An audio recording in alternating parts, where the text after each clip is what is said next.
ఆంధ్ర కాపు సద్భావన సంఘ ఆధ్వర్యంలో జాతీయ దంత వైద్యుల దినోత్సవాన్ని పురస్కరించుకుని సమాజంలో విశేష సేవలు అందించిన దంత వైద్యులను ఘనంగా సత్కరించుకోవడం జరిగిందని ఆంధ్ర కాపు సద్భావన సంఘం అధ్యక్షులు డాక్టర్ వాసిరెడ్డి యేసుదాస్ పేర్కొన్నారు. కాకినాడ రూరల్ మండలం వలసపాకల గ్రామంలో గల డాక్టర్ వివై దాసు కార్యాలయంలో జాతీయ దంత వైద్యుల దినోత్సవం సందర్భంగా సమాజంలో సేవలు అందించిన దంత వైద్యుల సత్కార కార్యక్రమం ఘనంగా జరిగింది. డాక్టర్ వాసిరెడ్డి యేసుదాస్ అధ్యక్షతన జరిగిన కార్యక్రమంలో డాక్టర్ వివి రావు, డాక్టర్ అడ్డాల సత్యనారాయణ, డాక్టర్ సలాది హరికృష్ణలను సంఘం నాయకులు ఘనంగా సత్కరించారు. డాక్టర్ వాసిరెడ్డి యేసుదాసు, డాక్టర్ అడ్డాల సత్యనారాయణ కార్యక్రమ వివరాలను వెల్లడించారు. ఈ కార్యక్రమంలో ఆంధ్ర కాపు సద్భావన సంఘం నాయకులు గొల్లపల్లి లక్ష్మణరావు, సిద్దు, నూకరాజు, చిట్టిబాబు, సేతు మాధవరావు, మాధవరపు తిరుమలరావు, సుకుమార్, కొమ్మర్తి కోటి, నిమ్మకాయల వెంకటేశ్వరరావు తదితరులు పాల్గొన్నారు.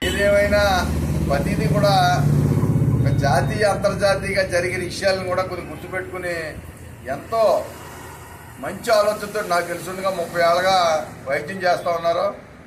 అందరికీ కూడా ఏమంటారు, అది ఇస్తే ఇచ్చుకున్నట్టు లేకపోతే లేనట్టుగా చేసిన డాక్టర్స్ మన కాకినాడలో ఉండటం అదృష్టంగా భావిస్తాం.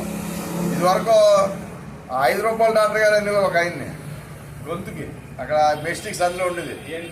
అలాంటిది ఇప్పుడు అందరూ కూడా చాలా ఉన్నత ఆలోచనతో సేవాభావంతో పనిచేస్తూ ఉన్నారు.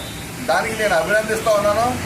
అన్ని రంగాల్లోని కూడా సేవ అన్నది ముందుకొచ్చి తర్వాతే ఉన్న విషయాలు చేస్తూ ఉన్నారు. ఎందుకంటే ఏది ఎవరికి శాశ్వతం కాదని ఇన్నాళ్ళకి మన పెద్దలకి మనకి తెలిసింది. ఏది ఎవరికి శాశ్వతం కాదని, దానిలో అధికారం అయినా, వయసు అయినా, డబ్బు అయినా ఏ తెలకాలం ఉండదో, మనం చేసిన సేవే శాశ్వతం అని పెద్దలు గుర్తించింది కాబట్టి దానికి సన్మానం చేయవలసి వస్తుందని చెప్పి సందర్భంగా నేను తెలియజేసుకుంటూ చాలా చాలా సంతోషం. అందరికీ కూడా ఈరోజు ఈ దినోత్సవం సందర్భంగా పెద్దలందరికీ కూడా హృదయపూర్వక